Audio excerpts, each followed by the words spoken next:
Capítulo 9, 14º dia, quinta-feira. No dia seguinte, Maria estava de pé, junto ao cantar do galo, como de costume. Preparou o café da manhã com algumas frutas, pão integral, chá, suco natural e biscoitos. Deixou tudo pronto à espera da preguiçosa família. Enquanto não desciam para o desjejum, aproveitou para dar uma ajeitada na sala e tirar o pó da estante, onde, em meio a coisas do antigo casal, encontrou algumas anotações feitas por Alex. Ali se encontrava relatado várias coisas sobre a palavra de Deus, passagens bíblicas, o gráfico sobre os 2.300 anos e a purificação do santuário, coisas sobre o início do estudo, o papel que tentava incriminar Ellen White como falsa profeta, dentre outras anotações que somente Alex conseguiria decifrar devido à caligrafia. Maria ficou alegre com o achado e procurou deixar tudo como exatamente estava. Aquilo fez com que sua memória voltasse para a época que começou a estudar a Bíblia meio a contragosto. Suas lembranças trouxeram a imagem do seu falecido marido, branco aparecido, lhe apresentando a oportunidade de conhecer as revelações misteriosas da Bíblia. No início da relação, Maria não tinha nenhuma religião definida, mesmo sendo criada na doutrina católica. Ela não aceitava algumas tradições impostas pela igreja, principalmente a da adoração dos santos e a confissão dos seus pecados a um homem que também era pecador como qualquer outro. Para ela, era como se estivesse comentando seus erros mais íntimos e ocultos para um vizinho que usava uma roupa sacerdotal. Procurando uma verdade condizente com a Bíblia, procurou diversas religiões e não saiu satisfeita com o novo aprendizado colocado pelos responsáveis. Até o dia que Franco, ou seu Aparecido, como gostava de ser chamado, achou que era o tempo de começar a lhe falar sobre um estudo bíblico oferecido pela Igreja Adventista. Maria, para agradá-lo e ainda assim descrente na nova investida, deu início ao aprendizado. Seu esforçado e disfarçado interesse demonstrava que sua atitude em relação às Escrituras não estava sendo sincera. Porém, ao deparar-se com a explicação dos 10 mandamentos, inspirou-se. Percebeu ali que havia uma coerência. Mas mesmo após aquela etapa e com o fim daquele estudo, continuou a ser uma mera curiosa. Não conseguiu entregar-se por completo. Ainda existia algo que não estava bem claro em sua mente. Ao chegar diante da empoeirada parte da estante, que armazenava de forma aleatória alguns CDs, lembrou-se do momento exato em que havia começado a fazer parte do rebanho adventista. Sua memória focalizou o dia em que ela fazia uma pergunta a um senhor que entregava uns panfletos sobre algum assunto relacionado à igreja, onde o mesmo representante, com a intenção de ajudar, lhe entregava um DVD. Maria recordou-se da alegria que sentiu quando viu os 4 primeiros temas. Parecia que algo a completava e a motivava a entender cada frase pronunciada pelo apresentador do estudo. Era diferente do primeiro. Era mais dinâmico, mais emocionante, mais compreensivo. E não havendo dúvida se de fato tinha encontrado as suas respostas, procurou se aprofundar mais com o auxílio de outros estudos e com as idas ao culto. E todo este conjunto de lembrança finalizou-se com a recordação mais doce que foi o dia do seu batismo. Uma ligeira emoção quis se aproximar, mas logo retrocedeu com a descida de Alex para tomar o reforçado café matinal. Maria sabia de algumas manias que teimavam em fazer parte da vida de Alex. Uma delas era de não gostar muito de falar pela manhã. Porém, sem a presença das netas por perto, achou melhor investir e quebrar o silêncio. A senhora, que não era ingênua, encontrou o jeito certo de trazer à mesa o assunto sobre a morte de sua filha. Alex, abrindo a boca apenas para comer e com os olhos fixados num ponto da escadaria, ouviu atentamente cada palavra pronunciada pela avó de suas filhas. O foco principal foi a culpa, agora mais amena, que Alex sentia pela morte de sua esposa. O novo método de vida que Alex havia adotado com o desenvolver do estudo e o laço de amizade que Alex estava construindo com Miguel. Foi uma conversa aparentemente longa de esclarecimento recíproco, que se finalizou num abraço quase que fraternal. Ali estava sendo selada uma nova etapa na vida de cada um. Com uma estranha tranquilidade imperando naquela manhã, já que Emily e Laura estavam no recinto, Alex decidiu subir e dar uma espiada nas duas, enquanto Maria reunia parte da louça para a lavagem. Seu instinto de pai ainda pairava em suas veias, pois ao colocar o ouvido na porta e em seguida olhar pela fechadura, pôde conferir mais uma brincadeira de suas filhas. Emily, vestida com uma de suas camisas e uma gravata, segurava numa das mãos uma escova de cabelo que usava de microfone. Laura, por sua vez, respondia às perguntas feitas por sua irmã sobre o sequestro, apontando para sua boneca e seus ursos que tinham os pulsos atados por um rabicó. Na ideia delas, apenas conversar sobre o ocorrido não tinha graça. Precisavam elaborar algo que deixasse tudo mais interessante. Uma repórter, uma vítima e os sequestradores simbolizados por 3 ursos e uma boneca. Uma das perguntas, feita pela repórter Emily, fez com que Laura deixasse Alex pensativo, pois mais uma vez ela relacionava seu amigo Miguel com a tal voz que supostamente havia dado todas as instruções da fuga. Será que sua filha havia ficado com o juízo afetado? Ou realmente tinha a ver com todas as estranhas coincidências do mendigo pregador? Minutos depois, após estar satisfeito com a espionagem, chamou as duas para lavarem o rosto e tomarem o café da manhã. Em seguida, dirigiu-se ao seu quarto e aprontou-se para uma visita. Pediu para que Maria desse uma olhadinha nas meninas, pois havia decidido que não permaneceria com aquela incógnita martelando sua cabeça. E mais uma vez, sem entender nada, a bondosa velhinha respondeu que não haveria problemas. Aquele era o início de uma entusiasmada quinta-feira, a folga do garçom Felipe. Sem o endereço do garçom, Alex se viu obrigado a passar no restaurante e pedir para os companheiros de profissão de Felipe lhe ensinarem o caminho. Com um jeito convincente, foi fácil de conseguir a informação. O relógio marcava 9h22, quando Alex, do lado de fora do carro, estendia o braço direito por entre o vidro do veículo e buzinava na frente da casa de Felipe. A cortina da sala entreabriu-se 30 centímetros e o sorriso do proprietário pôde ser visto à distância. Com um sotaque meio baiano, meio curitibano, saíra com toda a calma para recepcioná-lo. Junto dele, alegre e feliz, vinha a Naná, sua pequena cadelinha. O animalzinho parecia uma bola de pelos com 4 patas. Mal via-se os olhos e o focinho. Muito bem acolhido, Alex sentiu-se à vontade. E prevendo uma longa conversa, devido ao jeito conversador de Felipe, assim que o anfitrião perguntou por Miguel, o desconfiado visitante foi logo mostrando para que veio. Bom, seu Felipe, ele está bem até onde eu sei. Mas eu estou aqui justamente para ver se você consegue tirar algumas dúvidas sobre esse misterioso homem. Misterioso? Sim, misterioso. Bom, diga lá, jovem. Vamos ver em que posso ajudá-lo. O que lhe incomoda? Na verdade, não me incomoda. Muito pelo contrário, me sinto bem quando estou com ele. Mas são alguns acontecimentos incomuns que estão aguçando a minha curiosidade sobre o mendigo. Mendigo? Miguel Mendigo? Desculpe, mas soa meio estranho. Por quê? Não estou entendendo. Você não conheceu o mendigo? Meu jovem, você já olhou fixamente nos olhos dele? Sim. E você conseguiu permanecer encarando profundamente por mais de 10 segundos? Jamais. Impossível. Deixe-me ver, suas pernas tremeram e o seu coração disparou. Você sentiu algo diferente o consumindo, ao manter olho no olho. Exatamente, é isso mesmo.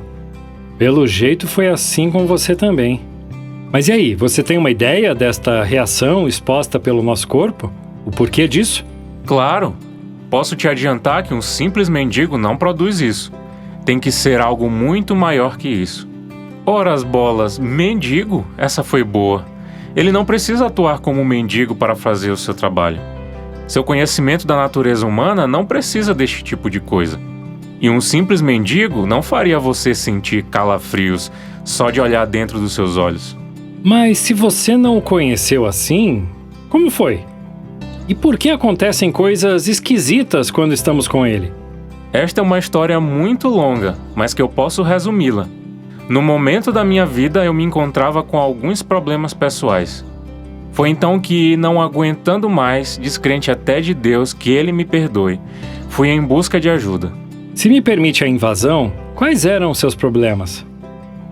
Jovem, eu era dominado pelo vício do álcool e conhecia muito pouco a Bíblia. Eu estava há 11 anos dentro do Espiritismo e lá se fala muito pouco sobre a Palavra de Deus. Lá dentro eu presenciava coisas que me faziam questionar certos modos exercidos dentro do Espiritismo.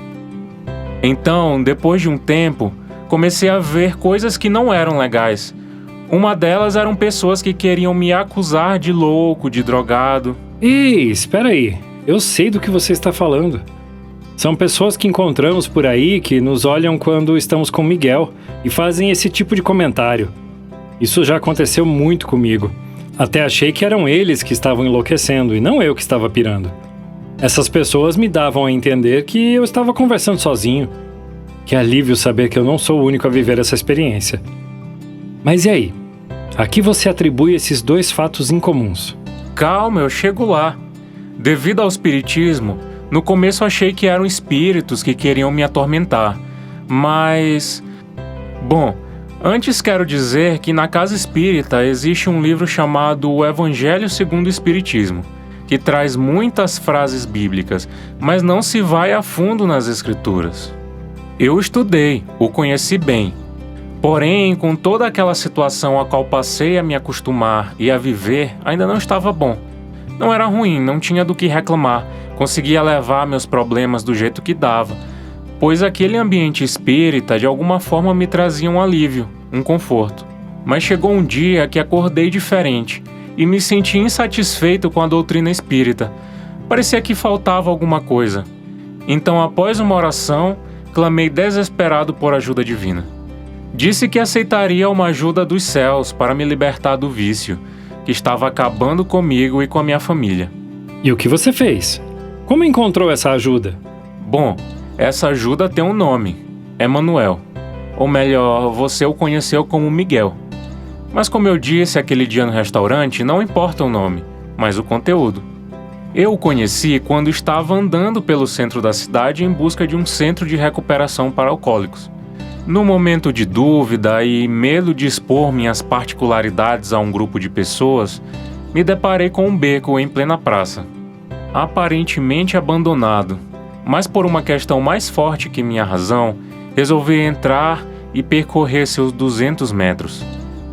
Bem no final, do lado direito, eis que encontro uma placa de madeira talhada, quase que caindo, que dizia Psicólogo da Alma. Embaixo dela havia uma porta muito estreita, diferente das que acostumamos ver. Foi quando resolvi entrar e matar minha curiosidade, pois o ambiente realmente era fora do comum. A porta me levou a um novo corredor que parecia estreitar-se mais e mais. Numa certa altura, mais ou menos uns 10 metros da porta de entrada, o corredor dobrava à direita e só permitia a passagem de uma única pessoa por vez. No seu final existia uma entrada que curiosamente não tinha uma porta, mas uma escrita cravada na parede: Psicólogo Emanuel. E ele estava lá? Certamente que sim. Parecia até estar me esperando. Tenho que confessar que no começo achei tudo meio estranho, mas fui me soltando e passando a confiar naquele homem. Foi então que botei tudo para fora, abri minha vida a um desconhecido que me encantou e me convenceu com o mínimo de palavras a ser seu amigo.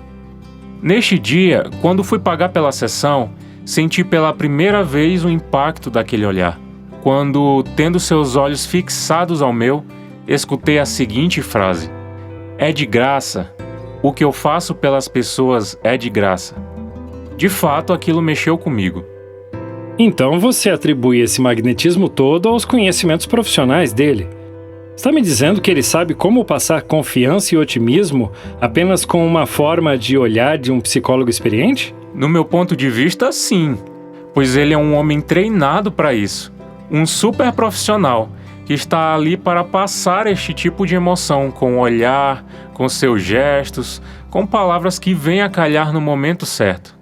Existe lógica nisso. Respondeu meio desanimado, mas ainda com fio de esperança de escutar o que queria, então perguntou. E a reação das pessoas nas ruas, como você explica? Eram de fato espíritos? Não, e é muito simples. Atribuo as incômodas reações que tive ou tivemos ao estresse do dia a dia.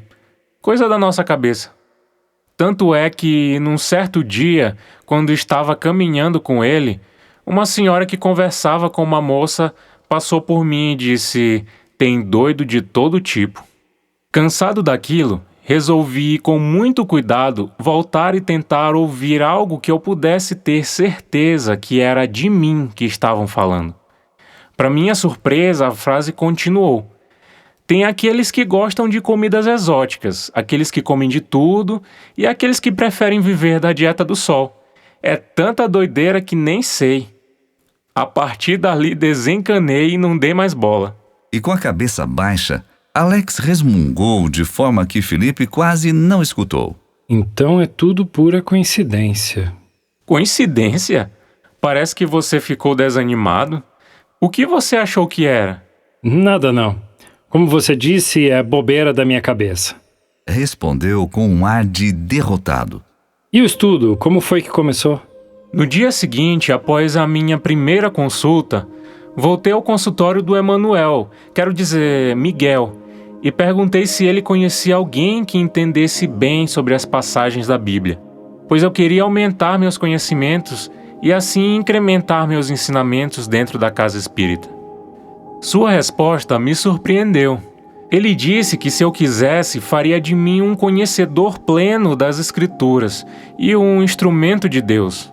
Aceitei na hora, mas devo dizer que quando comentei com alguns colegas que eram mais graduados que eu dentro da casa espírita, que usaria a Bíblia para enrobustecer os ensinamentos, é que veio a surpresa. Eles disseram: "Olha, Felipe, fique tranquilo que não será necessário utilizar a Bíblia com este intuito, pois o nosso livro do Evangelho segundo o Espiritismo é suficiente para que todos compreendam o que você deseja passar." E você, o que fez?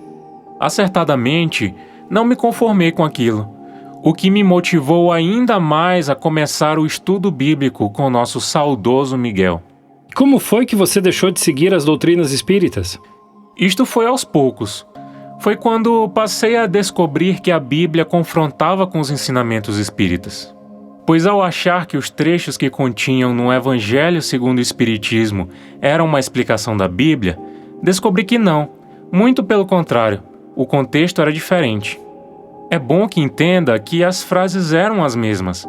Eram frases retiradas da Bíblia, mas o contexto não era o mesmo, tinha uma intenção totalmente equivocada. Para mim aquilo foi um choque. Consegue imaginar? Com certeza, também passei por isso. Fiquei surpreso com algumas descobertas que iam no sentido contrário à minha antiga crença. Mas o que foi que você aprendeu com a Bíblia que fez com que você abandonasse de vez o Espiritismo?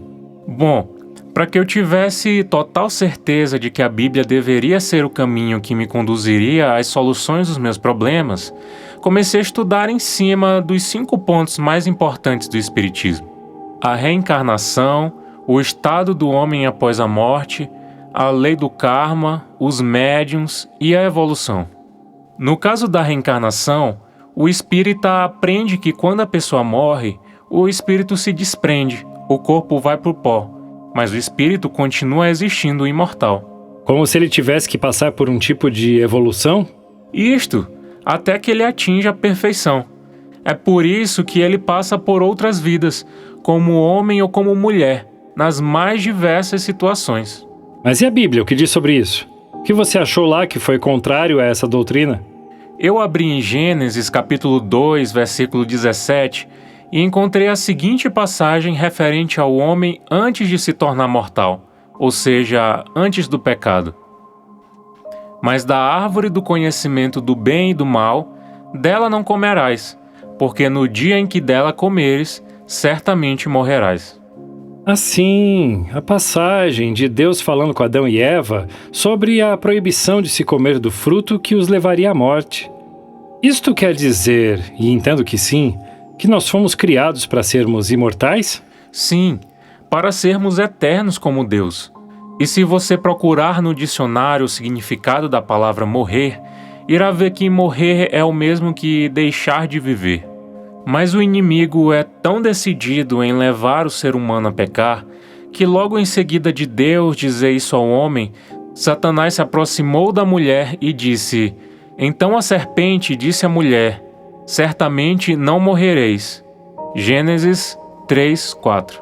Aí está a discordância.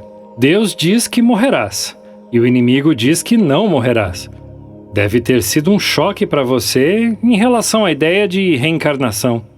A princípio não, pois eu pensei que a Bíblia dizia que morreria nesta encarnação. É assim que o espírita pensa. Mas depois, mais para frente, cheguei em Hebreus capítulo 9, versículo 27, que diz: E como aos homens está ordenado morrerem uma vez, vindo depois disso o juízo. Pronto, a Bíblia havia desmentido essa doutrina da reencarnação, pois ao homem está ordenado morrer uma única vez. Caramba! Isto para mim também é uma novidade. Mas então o que acontece com a gente depois que morremos? A casa espírita ensina que depois que a pessoa desencarna, ela continua existindo e vai para uma espécie de cidade espiritual, aprender coisas sobre a reencarnação, que no caso seria o próximo passo. Até tem uma certa lógica, pois a própria ciência revela que já nascemos com algum tipo de doença genética.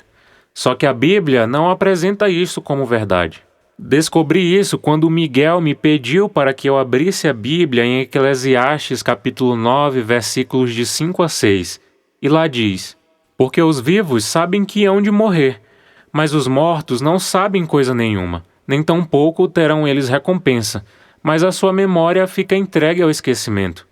Também o seu amor, o seu ódio e a sua inveja já pereceram, e já não tem parte alguma para sempre, em coisa alguma do que se faz debaixo do sol. Isso prova que quem morreu, morreu, até que se venha o juízo. De fato, é uma frase que deixa tudo muito bem explicado. Não há como ficar em dúvida. O que imagino que fez com que você se afastasse um pouquinho mais da doutrina espírita. Com certeza. E para ajudar em minha decisão final, o próximo estudo foi sobre o que chamamos a lei do karma. Referente às pessoas que nascem com algum tipo de problema que é supostamente herdado dos pais devido a pecados cometidos por eles? Tipo como se a pessoa que nasce por algum motivo recebesse a culpa pelos pecados que os pais cometeram? Isto mesmo. E na Bíblia tem uma pergunta genuinamente espírita sobre isso. Está em João 9, de 1 a 2. E, passando Jesus, viu um homem cego de nascença. E os seus discípulos lhe perguntaram, dizendo: Rabi, quem pecou, este ou seus pais, para que nascesse cego? Consegue notar o conteúdo espírita? Sim, é bem nítido. E Jesus lhes dá alguma resposta? Claro, está no próximo verso, o verso 3, do mesmo capítulo 9 de João. Jesus respondeu: Nem ele pecou, nem seus pais, mas foi assim para que se manifestem nele as obras de Deus. Ou seja, coisas ruins acontecem por consequência do mal, do pecado. É a colheita do fruto do erro do homem. No caso, aí como um recém-nascido não tem consciência do que é errado, você quer dizer do homem Adão, creio eu, o que anula definitivamente a lei do karma. Exato, do primeiro homem. Mas o maior de todos os baques foi sobre os médiuns, pois 11 anos dentro de uma doutrina, onde conheci vários médiuns, pessoas essas de uma sinceridade absurda, pessoas em que eu podia confiar de olhos fechados. Porém, contudo, essa foi a parte mais interessante. Foi o divisor de águas. Como assim? Para que você entenda bem, o espiritismo não existe sem os médiuns. Eles são os intermediários entre o plano espiritual e o homem. Então eu questionei Miguel sobre isso. Pedi que ele me mostrasse algo bem claro na Bíblia que falasse sobre os médiuns. Por meu espanto geral, o texto foi uma varada de marmelo nas pernas. Doeu muito. Estou curioso também. O que a Bíblia revelou? Chega a ser impressionante. Em Deuteronômio, capítulo 18, versículos de 10 a 12, diz: Não ofereçam seus filhos em sacrifício, queimados no altar. Não deixe que no meio do povo haja adivinhos ou pessoas que tiram a sorte. Não tolerem feiticeiros, nem quem faz despachos, nem médiuns. O Senhor Deus detesta os que praticam estas coisas nojentas. Que paulada, Felipe! Realmente deve ter sido muito difícil para você. Confesso que um pouco, pois eu estava em busca do que era certo. O que me machucou muito foi ter perdido 11 anos da minha vida percorrendo um caminho que Deus jamais aprovou. Eu, como ex-católico, também senti isso. Ainda mais quando estava lendo esses dias Apocalipse, capítulo 22, versículo 15, que fala sobre os idólatras ficarem fora do reino prometido. Me lembro bem da passagem. Bem-aventurados aqueles que guardam os seus mandamentos, para que tenham direito à árvore da vida e possam entrar na cidade pelas portas. Ficarão de fora os cães e os feiticeiros, e os que se prostituem, e os homicidas e os idólatras, e qualquer que ama e comete a mentira. Ou seja, meu caro, eu estava na mesma situação que você, seguindo um caminho que estava me distanciando da vida eterna. Sei como você se sente. Então, curioso para saber a evolução segundo o Espiritismo, completou: Mas e o último alicerce, a evolução? Como a Bíblia destrói de vez a última sustentação do Espiritismo? Bom, ao prosseguir com o estudo, cheguei numa parte que exterminou de vez minhas dúvidas. Eclesiastes 3, 19 a 21. Porque o que sucede aos filhos dos homens, isso mesmo também sucede aos animais, e lhes sucede a mesma coisa. Como morre um, assim morre o outro, e todos têm o mesmo fôlego. E a vantagem dos homens sobre os animais não é nenhuma, porque todos são vaidade. Todos vão para um lugar, todos foram feitos do pó, e todos voltarão ao pó. Quem sabe que o fôlego do homem vai para cima e que o fôlego dos animais vai para baixo da terra? Ou seja, meu caro Alex, este texto desmente a ideia espírita de que o espírito nasce no mineral, dorme no vegetal, se agita no animal e acorda no homem. Conseguiu notar que em todos os segmentos existe um conflito? Mas da mesma forma que a Bíblia provou que a doutrina espírita não procede corretamente nas últimas 4 questões, assim fez com a 5ª. Pois tudo o que acontece ao homem acontece ao animal. Todos voltam ao pó e jamais voltam para este mundo como um ser pensante. Está em Gênesis 3, 19. Do suor do teu rosto comerás o teu pão, até que tornes a terra, porque dela foste tomado, porquanto és pó e ao pó tornarás. Agora escute Jó, capítulo 7, versículos de 9 a 10. Assim como a nuvem se desfaz e passa, assim aquele que desce à sepultura nunca tornará a subir, nunca mais tornará a sua casa, nem o seu lugar jamais o conhecerá. Mas se elas voltam ao pó e não voltam mais para cá, como entender sobre as mensagens psicografadas, as operações, os milagres, as pessoas bondosas como o Chico Xavier? E as pessoas que já dizem até gravar conversas com espíritos, almas que vêm para esse plano para deixar mensagens aos vivos? Vamos perguntar para quem já morreu e está vivo. Apenas esta pessoa tem as respostas, pois somente ela sabe o que acontece após a morte. Jesus? Isto mesmo, garoto. As palavras de Jesus, ou seja, a Bíblia, revelará tudo sobre o segredo da morte, pois Jesus morreu e ressuscitou. Deixe-me ver aqui nesta Bíblia que ganhei do velho e bom Miguel. Olha só, temos aqui em Apocalipse 1, de 12 a 18, e virei-me para ver quem falava comigo. E virando-me, vi 7 castiçais de ouro. E no meio dos 7 castiçais, um semelhante ao Filho do Homem, vestido até os pés de uma roupa comprida, e cingido pelos peitos com um cinto de ouro. E a sua cabeça e cabelos eram brancos como a lã branca como a neve, e os seus olhos como chama de fogo. E os seus pés semelhantes a latão reluzente, como se tivessem sido refinados numa fornalha, e a sua voz como a voz de muitas águas.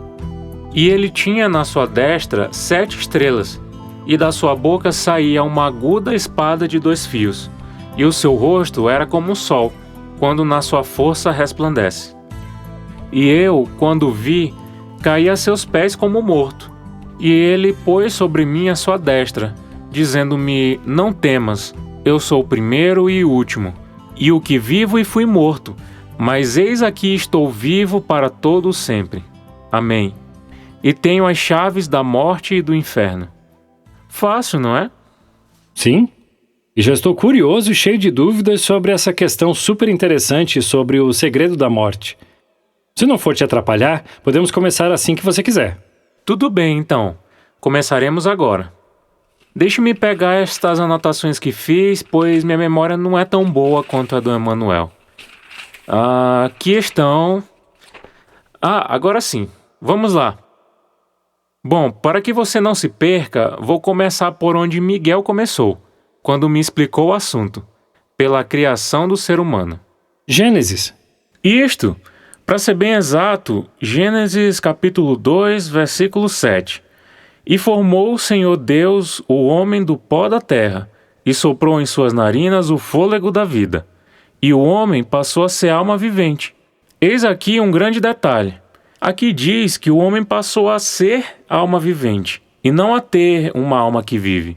E mais, ali diz que o Senhor soprou em suas narinas o fôlego de vida, o que de fato deu a vida ao homem. Este fôlego é a respiração? Sim, é o espírito. Agora veja que curioso. No hebraico, a palavra espírito significa nefesh, e no grego, pneuma. O que, consequentemente, se traduzirmos na nossa língua, encontraremos a palavra ar. Então é por isso que dizemos o pneu do meu carro? É por estar relacionado ao ar que vai dentro dele? Sim, e outro exemplo bem comum é, quando se está com algum problema no pulmão, dizemos que a pessoa está com pneumonia. Ou seja, Alex, quando encontramos a palavra espírito, estamos entendendo que se trata de ar, do vento, do fôlego, e não de um ser pensante, uma entidade que raciocina. Então, segundo a Bíblia, espírito é apenas fôlego, vento, respiração. Quer dizer que na criação do ser humano, Deus Pai soprou em suas narinas o espírito, e o homem passou a ser uma alma vivente? Perfeito! O pó usado na criação tornou-se o corpo que nós temos. E isto, somado ao espírito soprado para dentro de nós, resulta em vida humana. Ou seja, corpo mais espírito é igual a alma vivente. Ou nós, seres humanos. Então, o corpo por si só não tem vida. Exato, Alex. Pois um corpo sem respiração não vive, se decompõe. E no caso do espírito, do fôlego, ele também por si só não tem serventia, pois precisa do corpo para poder atuar. Isto mesmo. Um precisa do outro. Quer dizer que quando morremos, o que está morrendo é a alma? Pois nós somos uma alma e não temos uma alma. Isto, veja o que diz a Bíblia. Está aqui em Ezequiel, capítulo 18, versículo 4. Eis que todas as almas são minhas. Como é a alma do Pai, assim também a alma do Filho é minha. A alma que pecar, essa morrerá. Nossa, que coisa! Toda a minha vida eu achei que quando se morria, saía uma alma e ia para algum lugar, tipo nos filmes. Bom, não sai uma alma ou qualquer coisa do tipo, mas quando ela morre ou quando nós morremos, o espírito ou fôlego de vida volta para Deus. Está aqui na Bíblia. Onde eu acho isso para te mostrar? Sim, aqui. Primeiro veja Gênesis capítulo 3, versículo 19. Escute o que acontece com o corpo quando morre. No suor do teu rosto comerás o teu pão, até que te tornes a terra, porque dela fostes tomado, porquanto és pó e em pó te tornarás. Outra passagem, deixa-me ver, aqui está.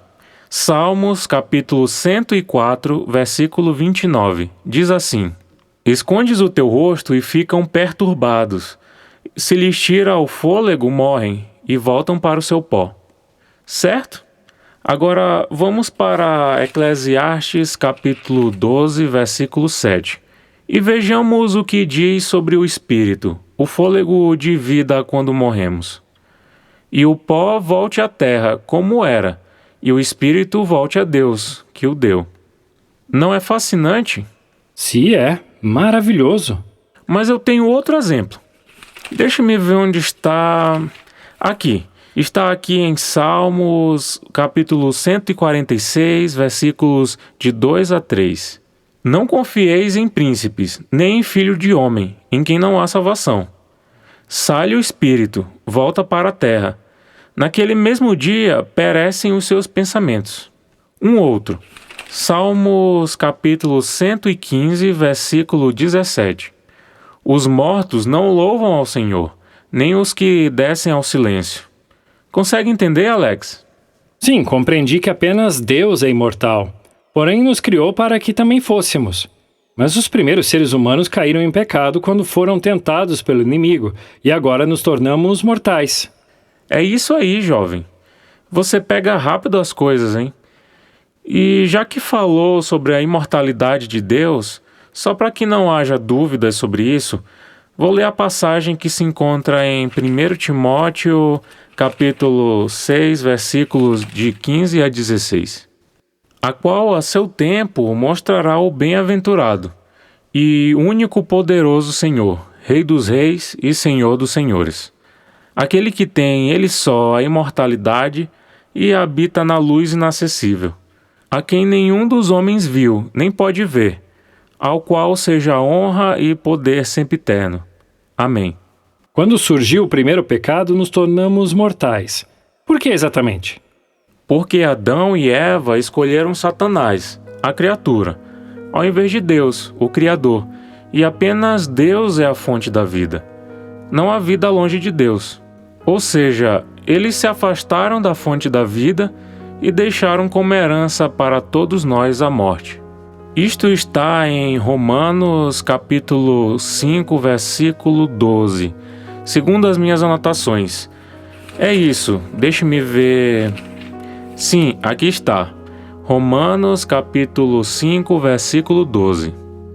Portanto, como por um homem entrou o pecado no mundo, e pelo pecado a morte, assim também a morte passou a todos os homens, por isso que todos pecaram.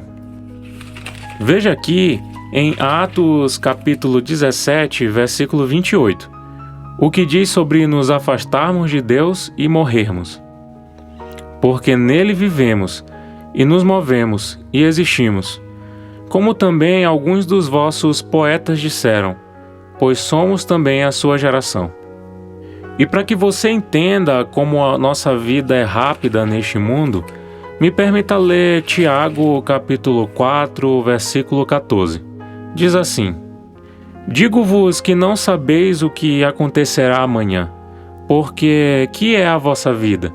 Sois apenas neblina que aparece por instante e logo se dissipa. Realmente. Resmungou Alex ao lembrar de sua falecida esposa. Mas Deus nos protege a vida eterna. Sim, claro que sim. É só lermos Romanos, capítulo 6, versículo 23. Exato! Essa passagem eu conheço. Miguel já me falou dela. Se não me engano, diz assim: Porque o salário do pecado é a morte, mas o dom gratuito de Deus é a vida eterna, por Cristo Jesus, nosso Senhor. Glória a Deus por isso. Amém. Mas tem uma outra bem conhecida. Encontramos em João, capítulo 3, versículo 16. Diz o seguinte: Porque Deus amou o mundo de tal maneira que deu o seu Filho unigênito, para que todo aquele que nele crê não pereça, mas tenha vida eterna. Mais uma prova de que se nos desligarmos de Deus, a fonte da vida, morreremos. Mas e quando morremos, tudo o que estamos passando aqui, o que acontece, é só isso? Assim parece que tudo fica meio sem graça. Primeiro, você tem que entender que a morte é chamada pela Bíblia de um sono. Escute 1 Tessalonicenses, capítulo 4, versículos de 13 a 18. Não quero, porém, irmãos, que sejais ignorantes acerca dos que dormem, para que não vos entristeçais, como os demais, que não têm esperança. Porque se cremos que Jesus morreu e ressuscitou, assim também aos que em Jesus dormem. Deus os tornará a trazer com ele. Dizemo-vos, pois, isto pela palavra do Senhor, que nós, os que ficarmos vivos para a vinda do Senhor, não precederemos os que dormem. Porque o mesmo Senhor descerá do céu com alarido, e com voz de arcanjo, e com a trombeta de Deus. E os que morreram em Cristo ressuscitarão primeiro. Depois nós, os que ficarmos vivos, seremos arrebatados juntamente com eles nas nuvens, a encontrar o Senhor nos ares, e assim estaremos sempre com o Senhor. Portanto, consolai-vos uns aos outros com estas palavras. Não entendi muito bem, Felipe. Será que pode me explicar melhor? Claro, esta passagem quer dizer que a graça de estarmos vivos virá depois de morrermos, pois se você for salvo, você ressuscitará primeiro e encontrará Jesus nos ares para contemplar a vida eterna. Agora eu entendi. Mas o que quer dizer ressuscitar primeiro? Isto já faz parte de um outro assunto. Acredito que Miguel esteja ansioso para lhe falar sobre isso. Mas, como ele dizia para mim, uma coisa de cada vez. Então, consequentemente, nossa única saída para escaparmos da morte eterna é a ressurreição que vem primeiro. Seja lá o que quer dizer isso. Exato. Lembre-se que devemos nos esforçar para seguirmos o exemplo de Jesus. Ele ressuscitou ao terceiro dia. Ou seja, ressuscitar é a palavra de ordem. Se você um dia encontrar alguém que venha com uma conversa dizendo que Jesus desencarnou e não ressuscitou, ou que ele foi para o céu em espírito no dia que morreu, não acredite. Isto é mentira. Espera um pouco, Felipe. A Bíblia diz que ele ressuscitou no terceiro dia. E está correto. Mas também tem uma passagem que diz que Jesus foi para o céu depois, no mesmo dia de sua morte. E agora, como entender isso? Você está se referindo ao texto de Lucas, capítulo 23, versículos de 42 a 43, onde Jesus conversa com o ladrão na cruz. E disse a Jesus: Senhor, lembra-te de mim, quando entrares no teu reino. E disse-lhe Jesus: Em verdade te digo que hoje estarás comigo no paraíso. Isso mesmo. E perceba que ali diz que hoje estarás comigo no paraíso. Eu, como ex-espírita, fiz essa mesma pergunta a Miguel. E ele foi categórico em responder. Para entendermos bem as Escrituras e não deixarmos com que o inimigo misture a verdade com a mentira, devemos sempre nos basearmos nos textos originais. No caso aqui, no grego. Então, Alex, neste caso, o original apresenta a frase da maneira que está escrita neste papel. Em verdade te digo, hoje estarás comigo no paraíso. A palavra que não existe. Veja que ela sumiu da frase. E por que o que está aqui na Bíblia, fazendo parte da frase? Porque alguns tradutores acreditavam que o ladrão estaria com Jesus no mesmo dia. Mas eles se perderam na tradução com essa ideia, pois não estudaram a Bíblia, apenas traduziram conforme achavam que era. Mesmo assim, ainda tem praticamente o mesmo sentido. Concordo com você, porém o texto ainda não está pronto. Antigamente não existia pontuação. Isto também ficou nas mãos dos tradutores, onde mais uma vez há um equívoco por parte deles, pois eles deveriam ter colocado uma vírgula depois da palavra hoje. Assim, o texto correto a ser entendido é: Em verdade te digo hoje, estarás comigo no paraíso. Percebeu o sentido da frase? Traduzindo, chegamos ao entendimento que Jesus prometeu naquele dia que um dia estaria com ele no paraíso, e não no mesmo dia de sua morte. Com sua característica de quem não dá o braço a torcer com poucos exemplos, achou melhor ir mais a fundo. Aí tudo bem. Mas essa vírgula poderia estar antes do hoje, ao invés de depois. Ou seja, Felipe, da mesma maneira que eu faço com Miguel, vou fazer com você. Não é que duvido da sua explicação, mas prefiro que me prove de uma forma mais clara dentro da Bíblia, pois tem que existir um outro texto que confirme o que você está dizendo sobre o local exato dessa vírgula. Como queira, meu nobre, você irá se surpreender. Empolgado com a próxima explicação, Filipe encheu o peito de ar e, com um sorriso, explicou. Você deve saber que quando Jesus morreu, muitas pessoas sentiram muito a sua morte, principalmente algumas mulheres. Bom, no terceiro dia, num domingo, diante do túmulo de Jesus, estava Maria Madalena. Naquela ocasião, o ressuscitado Jesus apareceu a ela, que com uma felicidade tremenda saiu correndo para abraçá-lo. Porém Jesus disse: "Não me detenhas, porque ainda não subi para o meu Pai, mas vai para meus irmãos, e diz-lhes que eu subo para o meu Pai e vosso Pai, meu Deus e vosso Deus." Está em João, capítulo 20, versículo 17. Então eu lhe pergunto, meu querido amigo Alex, como o ladrão poderia estar com Jesus naquele mesmo dia, se ele ainda não tinha subido para junto de Deus? Houve silêncio por alguns segundos. Uau, estrondoso! Cada dia que passa me empolgo mais e mais em descobrir essa fascinante mensagem divina. Em busca disso, você se recordaria de mais alguma passagem bíblica onde diz que quando morremos nós dormimos? Você até me mostrou uma, mas aquela ficou um pouco complicada, pois tratava junto de um outro assunto que ainda não vi. Existe alguma outra? Sim. Espere um instante que eu devo ter anotado aqui em algum lugar. Achei. Aqui está. Meu caro Alex, não sei se você sabe, mas Lázaro era um dos melhores amigos de Jesus. E quando ele soube de sua morte, foi ao seu encontro. Porém, antes disso, ele disse algo que está em João, capítulo 11, versículo 11. E, tendo assim falado, acrescentou: Lázaro, o nosso amigo, dorme, mas vou despertá-lo do sono. Agora, veja o que aconteceu quando Jesus chegou para despertá-lo e pediu para que abrissem o túmulo do seu amigo.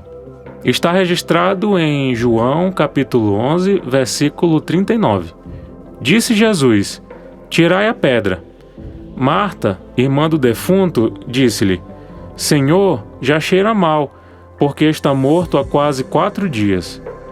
Creio que isto finaliza sua dúvida, pois imagine uma coisa: Lázaro permaneceu no sono da morte por 4 dias. Em seguida, ele retorna e não tem nenhuma experiência sobre a morte que possa revelar. Agora vamos supor que, de fato, Lázaro tenha ido para o céu nestes 4 dias que se passaram.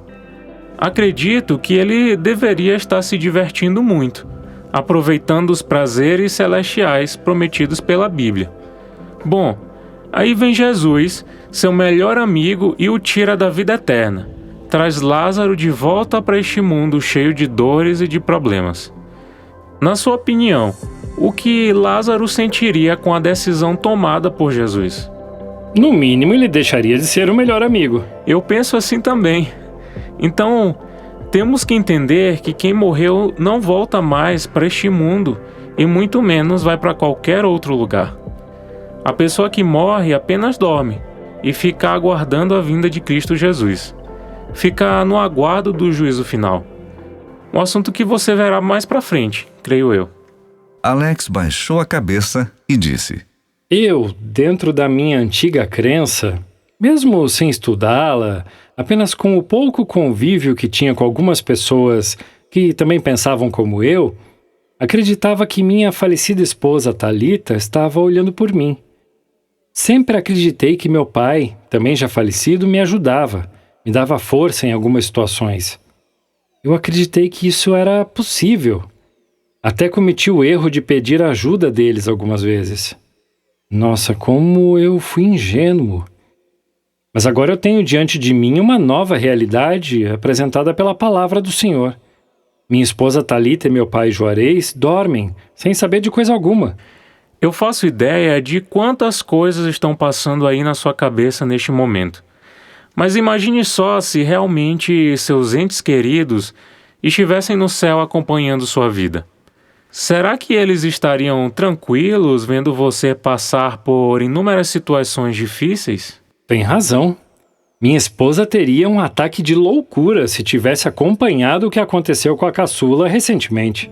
Alex contou o triste fato e com um brilho nos olhos por ter confiado plenamente que tudo iria acabar bem, finalizou o evento dizendo que mesmo que tudo tivesse ocorrido de forma estranha, sabia que Deus, por algum motivo, havia permitido tudo aquilo. Então, embalado pelo acontecimento, Felipe concluiu o que dizia. Por aí você pode ter uma ideia do que eu digo. Ao invés de estar desfrutando de toda a felicidade no céu, sua falecida esposa estaria se preocupando com o sofrimento de filhos e marido, e quem mais estivesse vivo. Teria lógica? Não. Mas então eu volto a fazer a pergunta que já tinha feito antes. Não que eu duvide do que está dizendo, a palavra de Deus é perfeita, apenas para que eu possa entender bem o assunto. Como entender sobre as mensagens psicografadas, as operações, os milagres, as pessoas bondosas e sinceras como o próprio Chico Xavier, e as pessoas que já dizem até ter gravado conversas com espíritos, almas que vêm para esse plano para deixar mensagens aos que continuam vivos? Era exatamente isso que eu iria lhe explicar na sequência. Não tinha me esquecido dessa sua dúvida, mas já que veio a calhar na hora exata, vamos a ela. Daremos continuidade nesse assunto revelador. Mas antes me permita pegar um lanchinho para nós dois. Já deu a hora do almoço e meu estômago já está reclamando. Aceita? Claro, se não for incomodar. De maneira nenhuma. Enquanto o aperitivo não chegava, Alex chamou a atenção da charmosa Naná, preguiçosamente estendida sobre o tapete da garagem, e ignorou todas as palavras pronunciadas pelo fracassado amigo canino. A cadelinha não mexia um só músculo. Parecia estar profundamente adormecida. Alex insistiu batendo palmas. Nada. Com o retorno de Felipe, a mesinha da sala ficou colorida com algumas frutas, biscoitos de água e sal e um suco natural de abacaxi. Enquanto se deliciavam, Alex comentou sobre a imponência da cachorrinha Naná. Felipe explicou que ela fazia e ouvia o que lhe dava na telha. Era marrenta e mal acostumada, porém não resistia ao sabor de biscoito com margarina. Apenas isso era capaz de tirá-la de seu aconchego, mas como teimosa que era, tinha outro detalhe. Naná atendia apenas o comando do seu dono, somado com a palavra biscoito. Assim foi feito pelo persistente Alex, que a chamou para comer seu petisco predileto, mas não houve êxito. Parecia que a teimosa da Naná era controlada por um sensor vocal que reconhecia apenas a voz do dono. Então, curioso para ver como funcionava o adestramento, pediu para que seu colega demonstrasse a façanha do bichinho.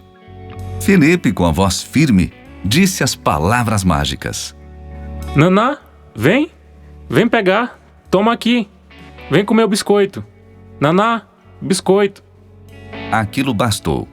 Foi como se tivesse tocado uma sineta em seus ouvidos. A cadelinha saltou e veio sacudindo o corpo peludo.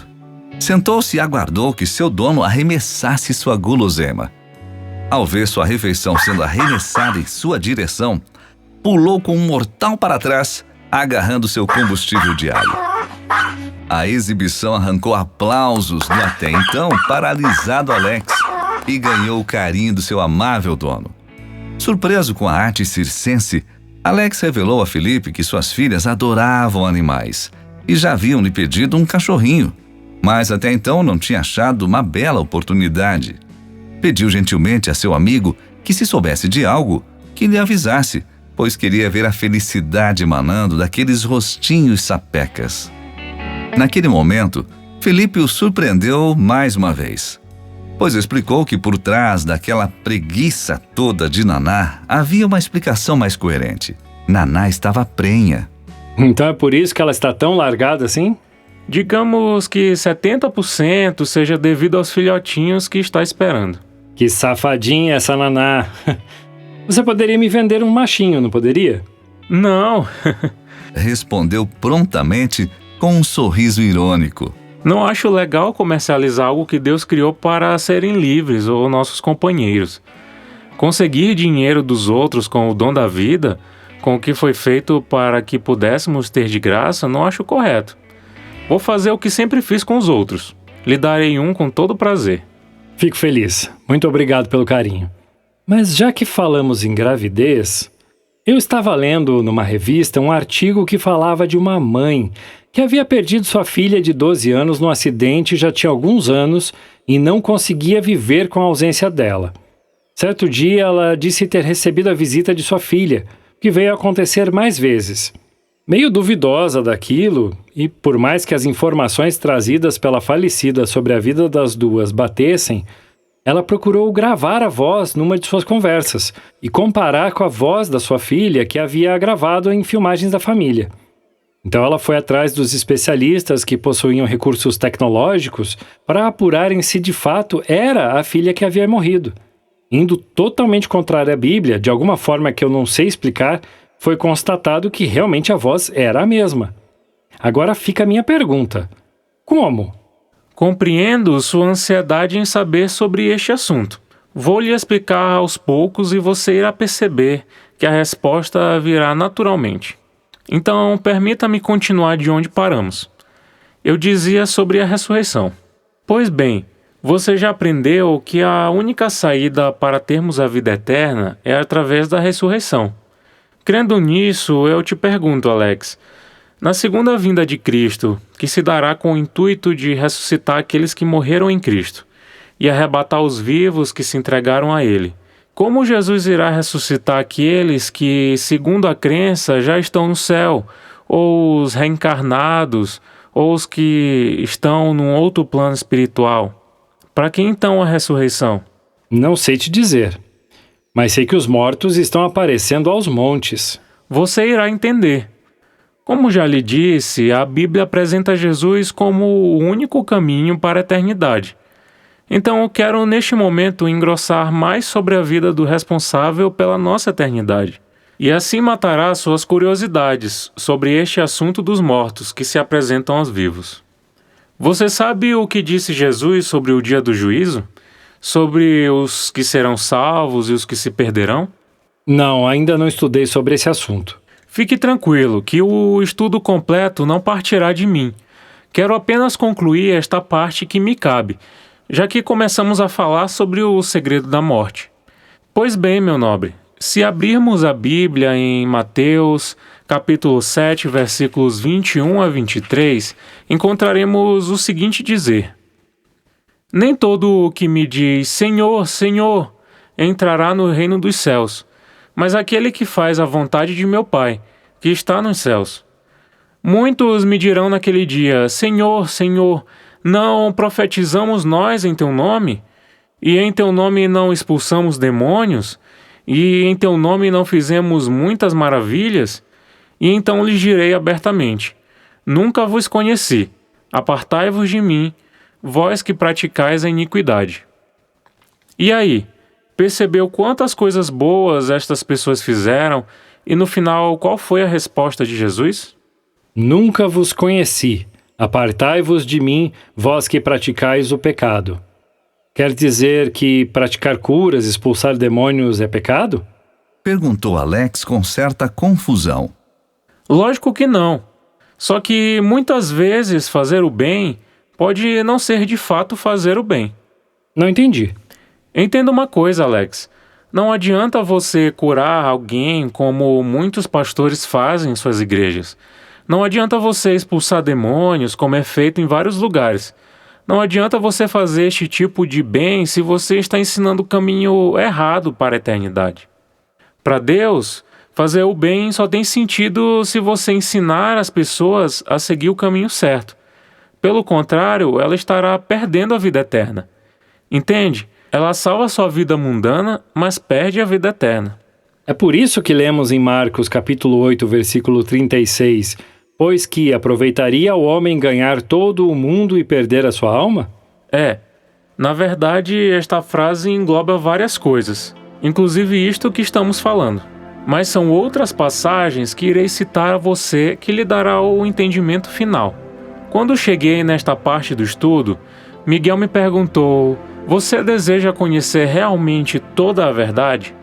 Pois você sabe que a verdade dói quando não estamos preparados para ouvi-la. Você está preparado? Imagine, eu estava tremendo e louco para saber o que ele iria me dizer. Não poderia me acovardar. Precisava escutar tudo, pois já havia aprendido que depois que conhecemos toda a verdade, somos libertos. Então, ele prosseguiu com todo amor e carinho, com aquele olhar penetrante que só se consegue com muitos anos de faculdade em psicologia. Agora, mesmo que entristeças o teu coração, eu preciso lhe expor toda a verdade para que um dia você não me cobre dizendo que não fui sincero e que ocultei alguma coisa de você. Então, da mesma forma que ele começou, eu começo citando para você. Está tudo anotado aqui. Primeiro, sobre a consulta com os médiuns. Isaías capítulo 8, versículos 19 a 20. Quando, pois, vos disserem, consultai os que têm espíritos familiares e os adivinhos, que chiureiam e murmuram, porventura não consultará o povo a seu Deus? A favor dos vivos consultar-se-á aos mortos? A lei é o testemunho. Se eles não falarem segundo esta palavra, é porque não há luz neles. E sobre as pessoas que falam em nome de Jesus e não seguem a Bíblia, para ser mais objetivo, sobre muitos pastores que se dizem servos de Deus, está em 2 Coríntios capítulo 11, versículos de 13 a 15. Pois os tais são falsos apóstolos, obreiros fraudulentos, disfarçando-se em apóstolos de Cristo. E não é de se admirar, porquanto o próprio Satanás se disfarça em anjo de luz. Não é muito, pois, que também seus ministros se disfarcem em ministros da justiça, o fim dos quais será conforme as suas obras.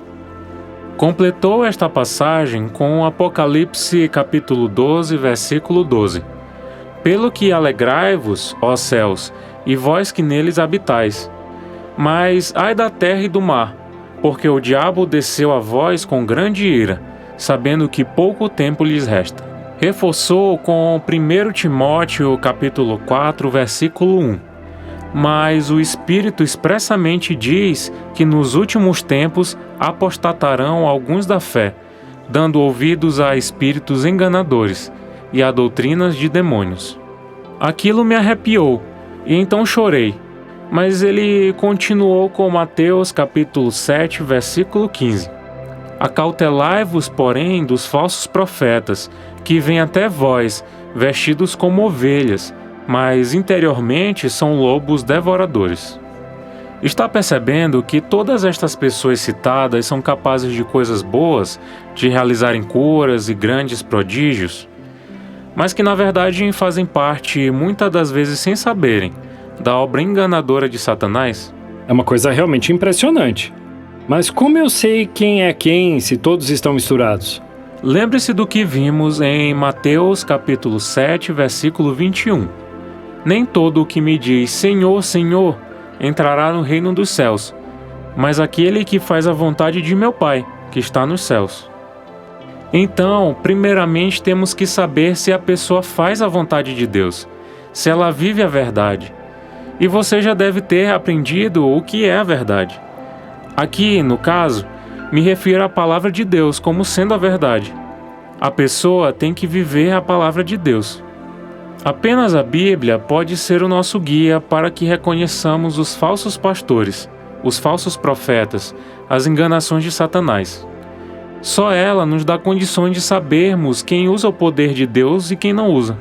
Alex, meu amigo, quando Jesus esteve nesse mundo, ele advertiu que muitos falariam em seu nome, que muitos expulsariam demônios e que pareceriam boas pessoas, como no caso dos meus amigos espíritas, que boa parte deles são usados sem saber. Só que Deus dá a todos a oportunidade de conhecerem a verdade, e como eu tive no passado, você está tendo hoje. Assim, será fácil testá-los para sabermos quem é de Deus e quem não é. Lá em 2 Timóteo, capítulo 3, versículo 16, diz: Toda a Escritura é divinamente inspirada e proveitosa para ensinar, para repreender, para corrigir, para instruir em justiça. Ou seja, se a pessoa não segue a Bíblia e faz estas coisas que aí estão, não é obra de Deus. Analise também se essas pessoas precisam de outros livros que não seja a Bíblia. Se tiverem algum que venha a entrar em contradição com a Bíblia, então também não é de Deus os tais ensinamentos. Procure saber se a pessoa espera a salvação somente em Jesus. Caso contrário, se tiver outro em seu lugar, então esta salvação é falsa. Uma outra questão que é bem comum, veja se o cidadão acredita na ressurreição, que é a maneira correta. Pois se vier com papo de reencarnação, então não faz parte dos ensinamentos de Deus. Agora, para finalizar esta questão onde as pessoas fazem o bem, mas não são de Deus, te pergunto, é errado agradar uma criança indefesa e lhe dar algum doce? Não. Mas se você fizer este bem para sequestrá-la, então é errado, certo? Alex automaticamente lembrou-se do recente episódio de sua filha e respondeu: Certamente que sim. Chega a ser ironia do destino ter vivido algo que procedeu dessa maneira. Será que o sequestro de minha filha aconteceu para que minha fé se multiplicasse? E quem sabe para que eu entendesse melhor esse assunto sobre o segredo da morte? Talvez. Quem somos nós para entendermos a perfeição divina? A vida é assim mesmo, amigo. Agora me permita lhe fazer outra pergunta para que fique mais claro ainda. É errado beijar o rosto de alguma pessoa? Creio que não. Então lembre-se de que Judas traiu Jesus com um beijo no rosto. Então, meu amigo, é tudo muito lógico. Satanás trabalha com toda a força para acreditarmos nessas mentiras que estão aí. Todo morto que aparece, que conversa, que baixa não sei quem, isso tudo é obra do inimigo. Ele está querendo fazer com que você perca a salvação e passe para o lado dele, para que você conduza mais e mais pessoas ao erro. Veja, meu caro, eu estive 11 anos dentro do espiritismo. Mais ou menos uns 8 eu fiz cursos e me entreguei totalmente aos trabalhos da casa, sempre com a ideia de auxiliar o próximo. E só após estudar a Bíblia e descobrir que a frase que se encontra em toda a casa espírita, fora da caridade não há salvação, era contrária à Bíblia, é que foi caindo a ficha. Pois a salvação está somente em Jesus. Jesus é o caminho, a verdade e a vida. Jesus é a ponte que liga o homem a Deus. Miguel foi maravilhoso comigo e muito amoroso, teve muita paciência. E depois de fazer o estudo com ele, eu mudei completamente. Meus olhos se abriram. Pois por muitas vezes eu me perguntei por que o espiritismo era errado, sendo que tudo era muito bom, tudo era confortante. Será que o diabo é burro para criar algo que faça bem para mim? Mas na verdade é bem ao contrário. Com toda aquela situação prazerosa, o coisa ruim estava me afastando de Deus e da minha salvação, que é Jesus.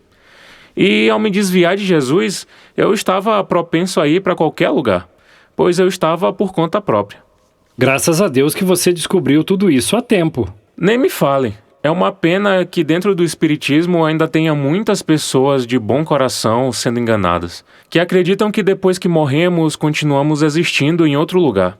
Pois é. Eu sei bem como é difícil aceitar a morte. As pessoas são assim porque não foram criadas para morrer. Por isso a morte é tão estranha para elas. Mas a morte não é o fim de tudo. A despedida do ente querido é simplesmente um até logo, se ele morreu salvo. Não é maravilhoso saber que um dia nos reencontraremos com nossos amores e nunca mais diremos adeus a eles? Sim, espero poder reencontrar a minha Thalita o mais breve possível.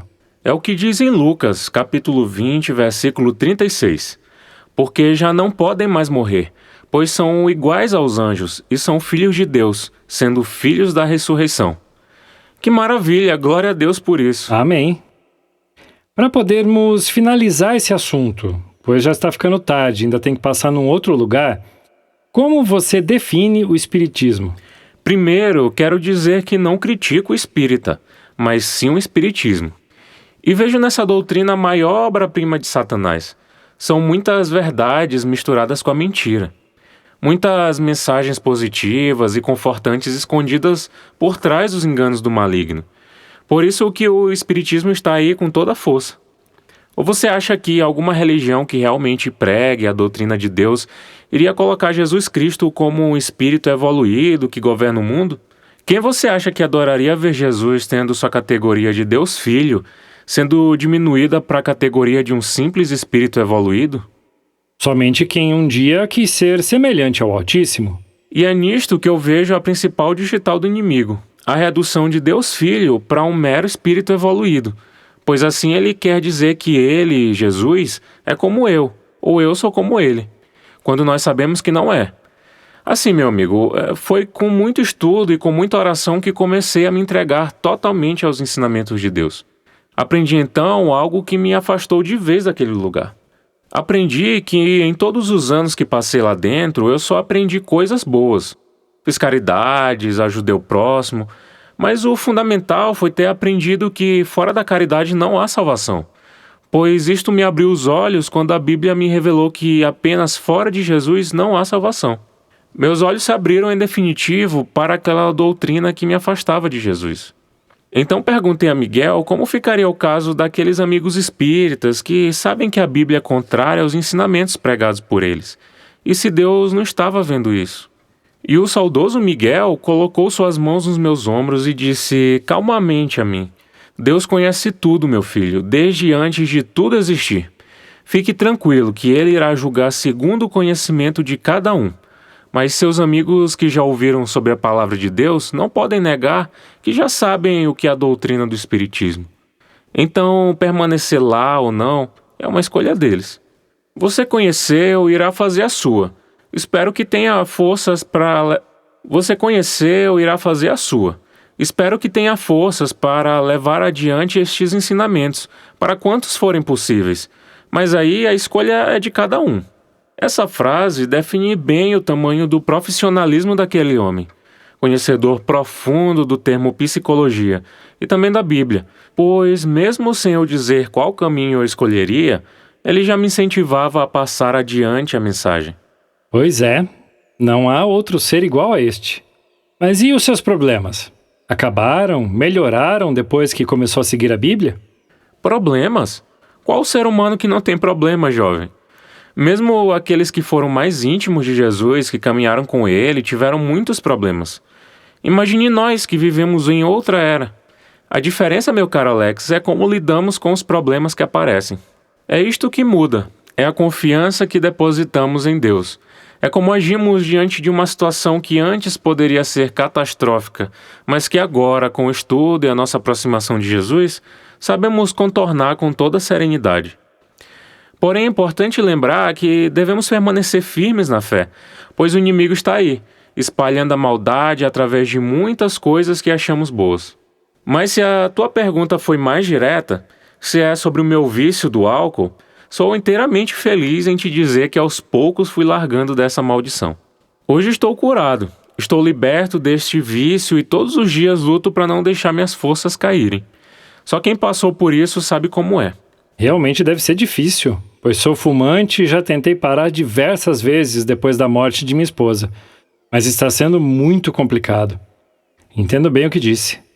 Meu desejo é aos poucos ir pelo menos diminuindo a quantidade até o dia que não sinta mais vontade. Força, amigo! Seja aplicado em seus objetivos e esteja sempre procurando estar perto de Deus, que certamente você se libertará de todas as coisas que te incomodam. Com certeza. Bom, acho que já tomei muito seu tempo e também é preciso passar em outro lugar antes de ir para casa. Quero ver se termino de consertar meu carro antes de voltar ao trabalho. Cheguei praticamente à metade das minhas férias e ainda não consegui ajeitar tudo que eu queria. Espero do fundo do meu coração não tê-lo incomodado com minhas perguntas. Claro que não. Foi um prazer dialogar com você e tê-lo na minha casa. Falar de Deus não incomoda. Pelo contrário, só faz bem. Quanto ao Miguel, não vejo motivos para que você desconfie, seja lá o que você realmente pensa sobre ele. Quando o vê, mande lembranças minhas a ele. Diga para ele aparecer assim que puder. Eu digo. E mais uma vez, muito obrigado pelo estudo sobre o segredo da morte. Jamais imaginei que as coisas funcionassem dessa forma. Foi muito produtivo. E certamente levarei para o resto da minha vida esse aprendizado. Minha mente e meu coração já estão trabalhando diferente. Muitas dúvidas que tinha já se dissiparam. Levantando-se, ambos se dirigiram até o portão. Antes que Alex saísse, Naná roçou suas pernas com seu corpo peludo e apoiou suas patas dianteiras em seu joelho esquerdo, pedindo para que também se despedisse dela. Então, derretido pelo amor da cadelinha, não resistiu e agachou-se para acariciá-la. As lambidas foram imediatas e super carinhosas. Com aquela cena, Felipe reforçou a ideia da doação de um dos filhotinhos. E com a mão toda lambuzada, Alex agradeceu seu amigo, que aguardou em frente ao portão, até que não se visse mais o veículo. Com a ausência e demora do genro, Maria achou melhor arrumar as meninas e voltar para casa. Prometeu a elas que logo voltariam aos braços do papai e explicou que talvez ele estivesse resolvendo alguma coisa muito importante para ter esquecido que estavam lá. Feliz com as novas informações e ainda um tanto quanto duvidoso com as explicações sobre Miguel, Alex rumou em direção à oficina do Marcão, um conhecido que anteriormente já havia dado andamento na reforma do seu carro. Do bico direito, passando sobre a roda dianteira até a metade da porta do passageiro, os ajustes foram apenas os básicos para que se abrisse a porta. Da mesma forma foi com a porta do motorista, amassada pelo impacto na árvore. Outro ajuste necessário foi com o farol e o pisca, pois precisava que funcionassem normalmente. Agora, com um pouco mais de tempo, Alex pediria para que fosse terminado o serviço, incluindo a pintura de tudo que fosse necessário. No trajeto, distraído com o novo conteúdo absorvido, tendo um filme rodando em sua mente, ao passar em frente a um amplo gramado com alguns bancos e equipamentos de ginástica ao ar livre, não percebeu que uma bola de tênis, seguida por um vira-lata, descia um dos morrinhos verdes que dava acesso à rua, cruzava sua frente. Apenas após um grito desesperador vindo do seu lado esquerdo, Marrom! Não! é que, freando automaticamente, Alex notou que quase havia atropelado o animal. Lamentando sua falta de atenção no trânsito, desceu e foi ver se não tinha acontecido nada mais grave. A moça dona do cachorro veio em sua direção pedindo desculpas pelo ocorrido. Explicou que a bolinha tomou um rumo totalmente diferente e que instintivamente seu bichinho correu para pegá-la. Alex, com os olhos perdidos e fixados nos da linda moça, não entendeu uma única palavra. Ela, notando que a atenção não estava sendo correspondida, perguntou se ele estava bem e se havia escutado o que ela tinha dito. Com um sorriso tímido e envergonhado, Alex voltou a si e pediu desculpas à apresentável garota, dizendo que suas palavras não haviam sido compreendidas naquele momento. Então, repetindo tudo novamente, esperou que aquele estranho rapaz, desorientado pela sua beleza, lhe desse um puxão de orelha. Porém, não foi assim que Alex procedeu. Com todo o cavalheirismo que ainda lhe restava, disse que não se preocupasse, que a culpa era dele por estar distraído e que, por sorte, não havia acontecido nada de grave com o animalzinho. A bela moça educadamente agradeceu e apressadamente deu as costas para o rapaz, que permaneceu olhando totalmente tomado por uma sensação estranha.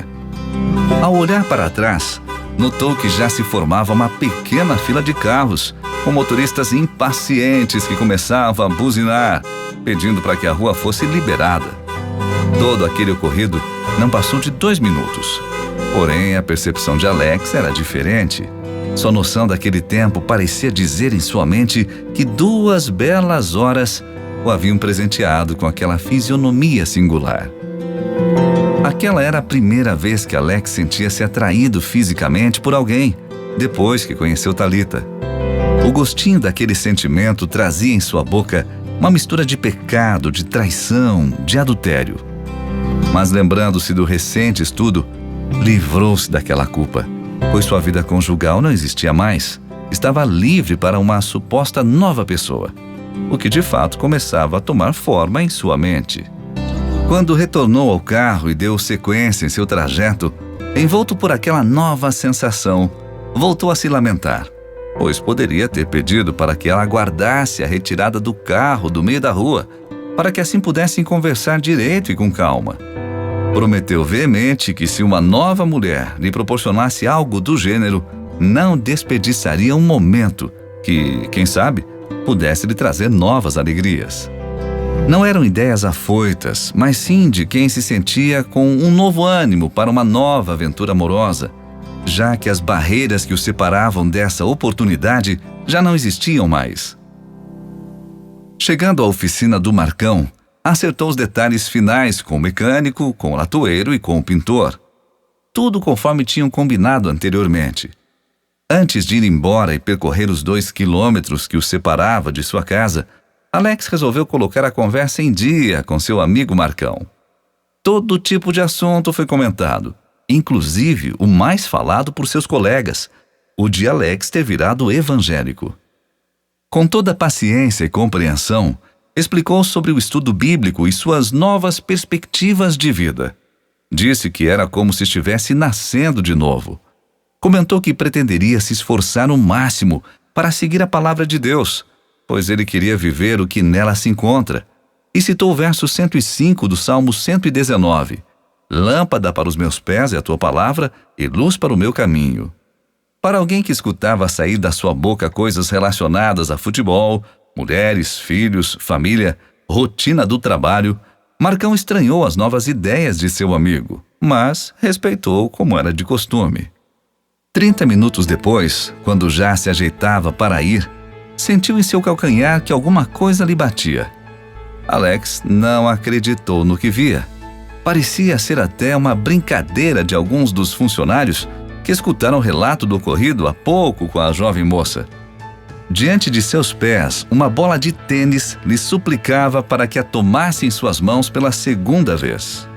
Sem saber o que pensar, teve noção do que realmente estava acontecendo após assistir o mesmo cachorro, de minutos atrás, vindo buscar a bolinha verde-limão. Alex custou acreditar, até que, como uma miragem, aquele ser de beleza única apareceu sorrindo com as peripécias do seu amigo vira-lata. Aquilo o deixou perplexo. Não podia ser. Seria coincidência ou uma nova oportunidade criada pelo destino? Marcão, também feliz em rever a moça, disse: Está pronto, dona Júlia. Era um probleminha na homocinética. Posso lhe garantir que não fará mais aquele barulhinho quando a senhora virar o volante. Tenho que lhe dizer também que a senhora teve sorte, hein? Mais um pouco era possível que seu carro a deixasse na rua.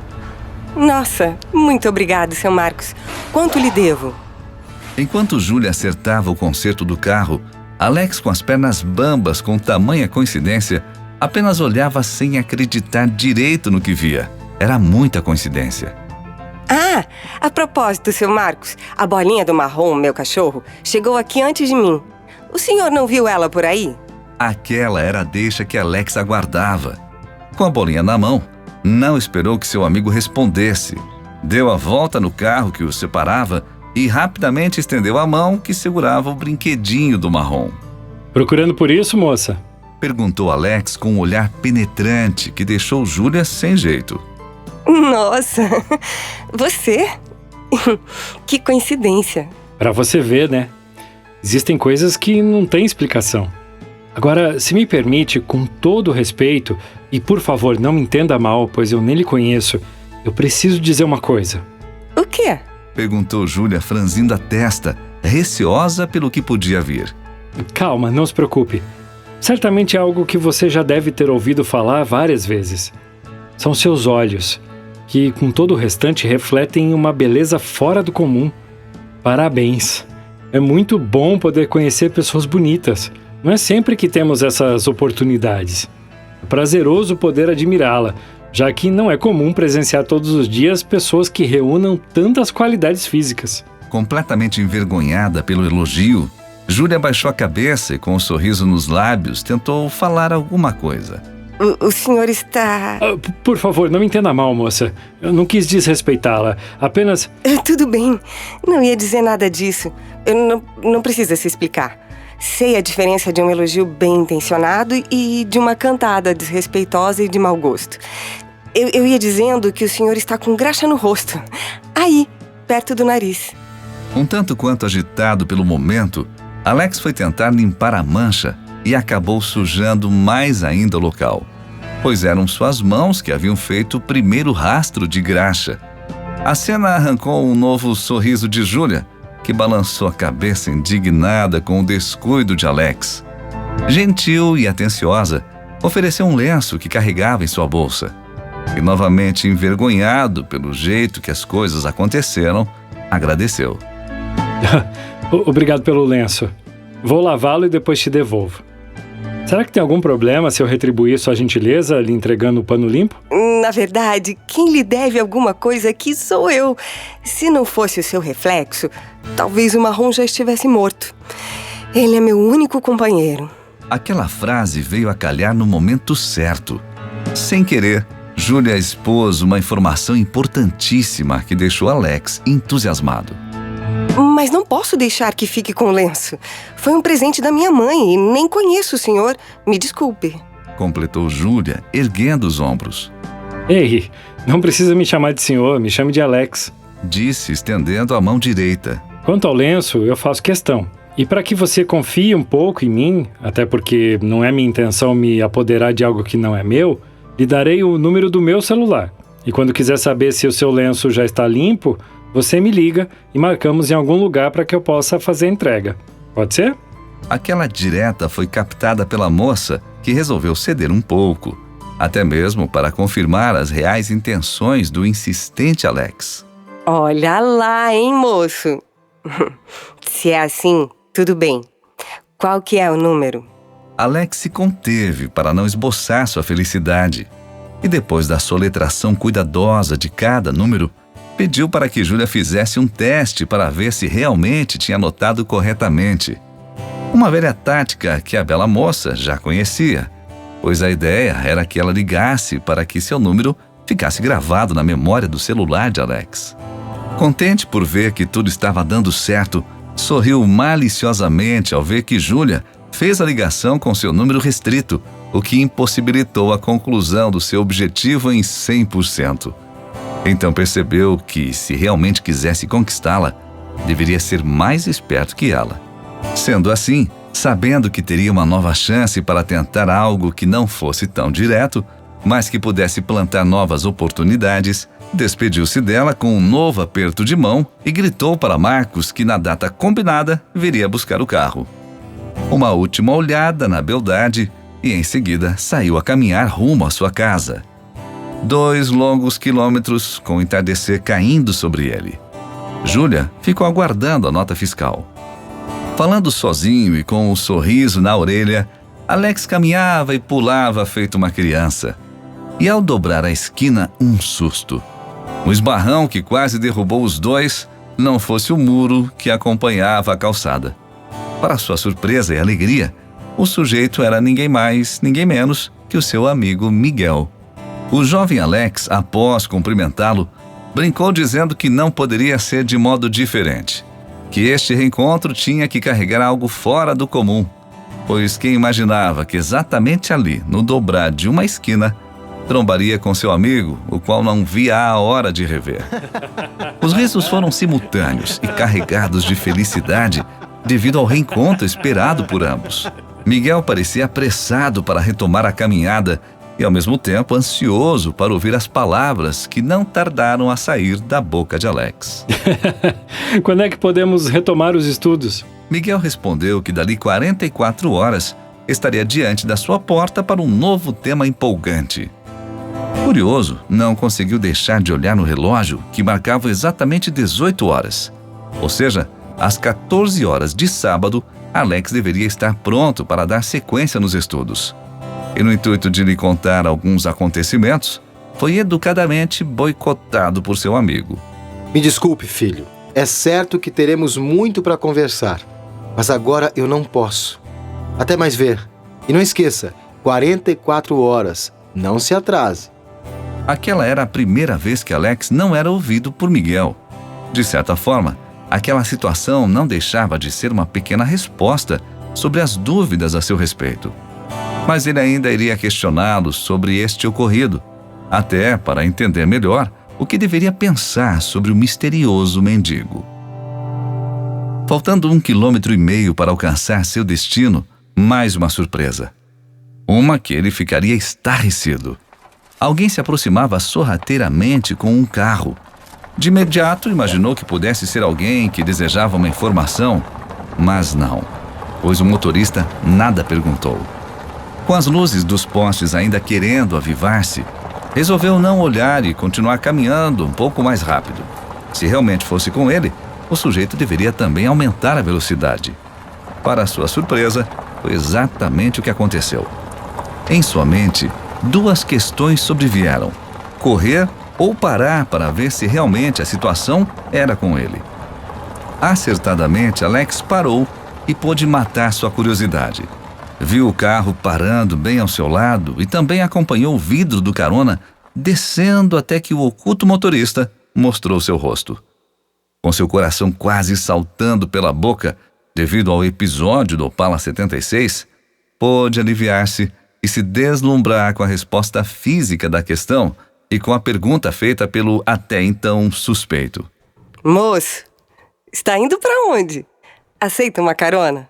Divertindo-se com o medo demonstrado pelo jovem e sorridente como sempre, Júlia abriu a porta para Alex, que entrou sem hesitar. Realmente algo estava acontecendo com uma velocidade avassaladora. Tudo estava conspirando a seu favor. O encontro que mexeu novamente com os sentimentos do empolgado Alex, a nova chance oferecida pelo destino na oficina e agora um trajeto que parecia ser o mesmo que o dele. Era muita coincidência em tão pouco tempo. Será que o acaso não estaria exagerando na forma em que tudo estava se dando? Alex, tímido diante da bela Júlia, não sabia o que dizer e muito menos o que fazer. Pois seu coração queria logo investir numa sedução, mas não sabia nada sobre a moça. Apenas que, segundo ela mesma, seu único companheiro era o marrom. Mas ainda era muito pouco, pois não sabia se do lado de lá os sentimentos também estavam acelerados. A verdade é que depois de tanto tempo sem executar as jogadas que o momento lhe pedia, a dúvida, a insegurança e a vergonha de levar um belo de um fora estavam o deixando um pouco cauteloso. No fundo, se estivesse apostando certo, Alex não queria perder a chance de recomeçar sua vida com uma pessoa que por fora era espetacular. Por este motivo, desejava fazer tudo certo para a conhecer melhor, o que resultou na decisão de não ir com tanta sede ao pote. Com a garganta presa pela timidez, as primeiras palavras após o arranque do carro partiram da motorista. E então, onde você mora? Se for o caminho, posso te deixar na sua casa. Eu moro na casa número 7 da Rua Paraíso, na Vila Santana. É próximo do mercadinho do Seu Freitas. Como assim? Como assim o quê? Você só pode estar de brincadeira comigo. Por que você acha isso?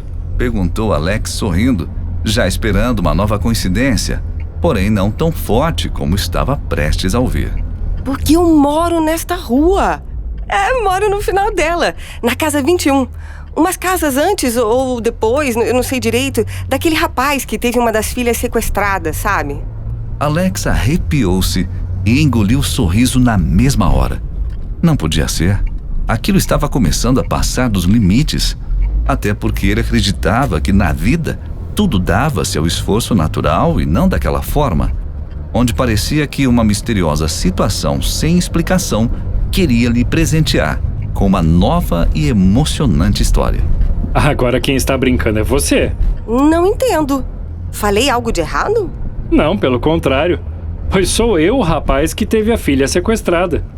Como você sabe dessa história? Meu Deus do céu! Que coincidência gigantesca! Jamais imaginei que um dia você estaria dentro do meu carro. Caramba! Realmente, também acho tudo muito estranho. Encontrar alguém na rua e horas depois descobrir que é minha vizinha, e ainda por cima descobrir que ela sabe de uma história recente, com poucas horas do caso solucionado, e que somente a polícia e a família conhecem.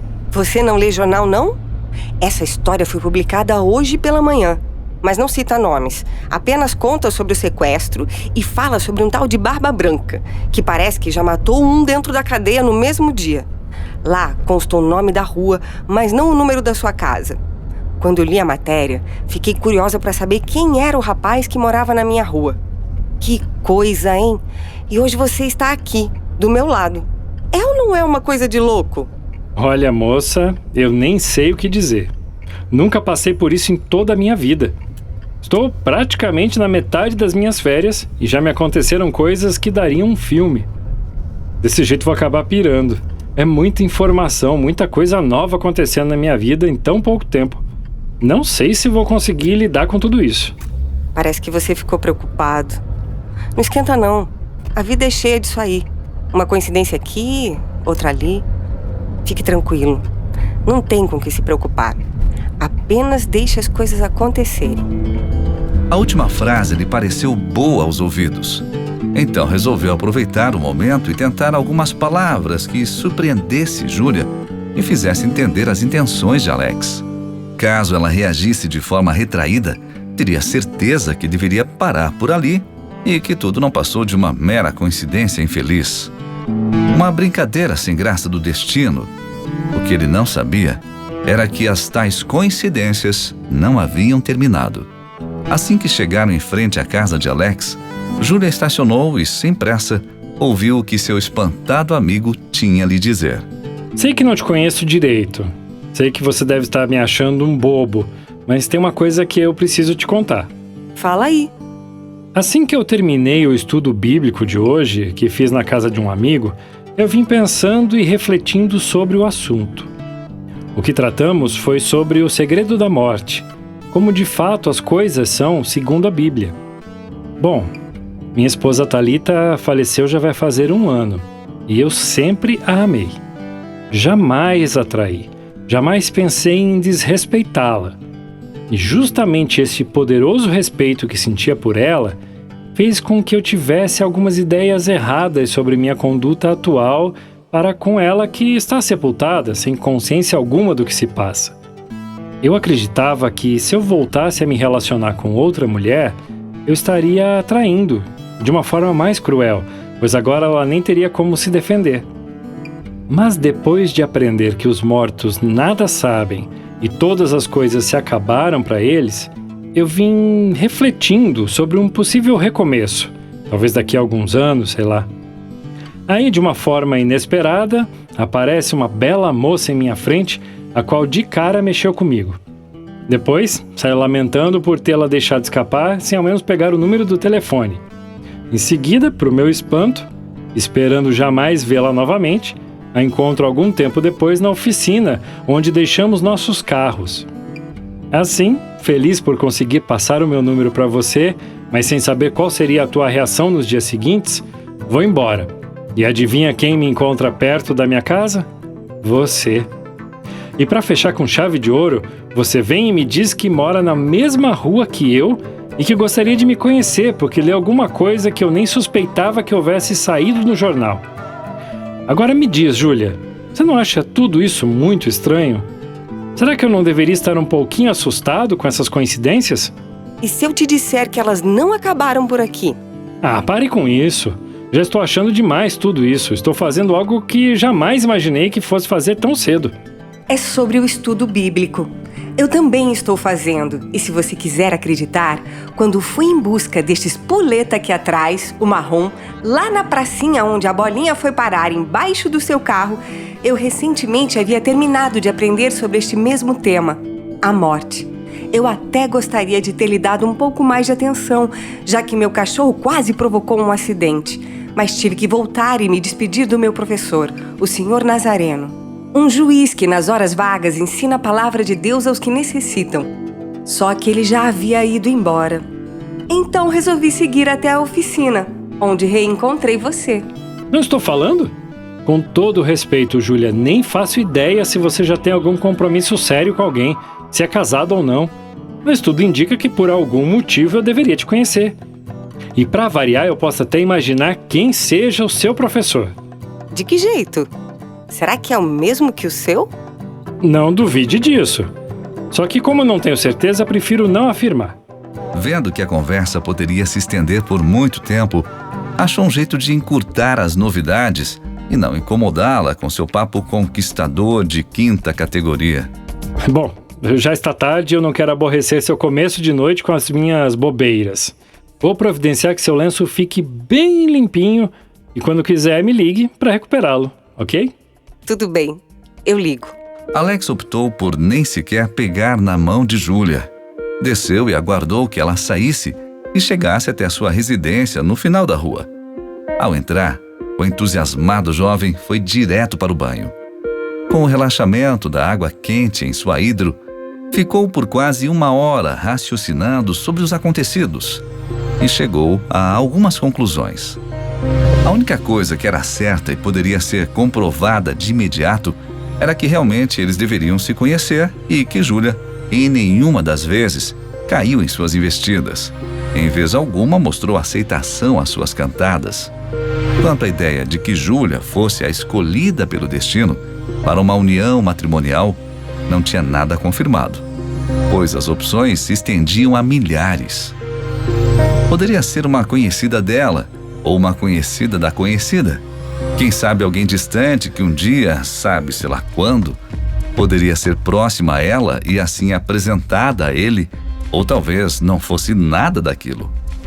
Quem sabe as coincidências fossem apenas o começo de uma simples amizade, apenas uma nova vizinha que ele não conhecia, ou o pontapé inicial para uma nova paixão, que a partir daquele encontro surpreendente tivesse as sensações necessárias para uma futura investida com uma outra pessoa.